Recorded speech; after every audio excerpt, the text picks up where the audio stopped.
Good morning, students. Today we will start our chapter 5, Separation of Substances. In this lesson, we will learn about how a substance being separated from a mixture of materials. So now let's come and see. Every day you have separated a number of substances from their mixture. We will look at some of the examples of it. So every day morning your mother and father makes a tea. They used a strainer before pouring the tea in the cup. You have seen this. Why your mother and father is doing this? Because they are separating the tea liquid from the tea leaves, right? They are separating a useful component. Because we drink tea from a non useful component, that is tea leaves, because we usually don't eat these tea leaves, so we throw them away.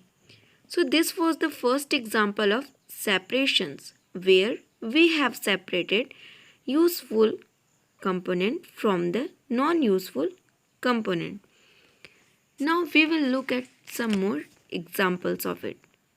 Have you seen this at your home?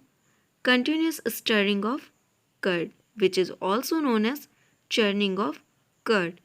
So why do we do this churning of curd? Why this curd is continuous churned? Because we get makhan and lassi by continuous stirring of curd. So this separation is being done to separate two useful components, makhan and lassi. We use both makhan and lassi. So this was the second example of separation by churning of curd or continuous stirring of curd. We get makhan and lassi. Now we will take some other examples of it.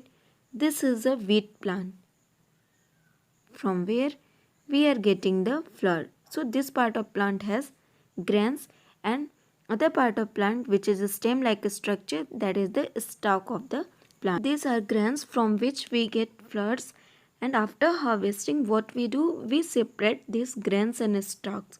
Why we are doing this? Because we eat wheat grains and this stalk or straw are used to feed the animals. So this was one or more example of the separations where grains and stalks are separated from the feed plants, and grains are used for the eating and the stalks are used for the feed the animals.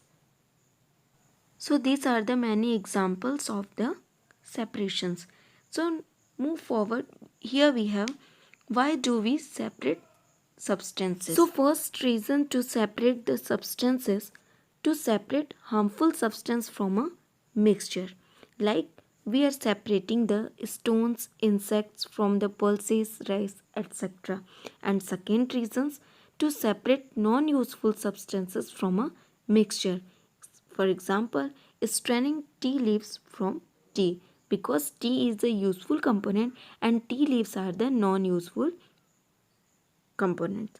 And third, we also separate two useful components if we want to use them separately, like the lassi and butter, which are separated by the churning of curd. So these are the reasons to separate the substances from their mixture. Let's come to our next topic, different methods of separation.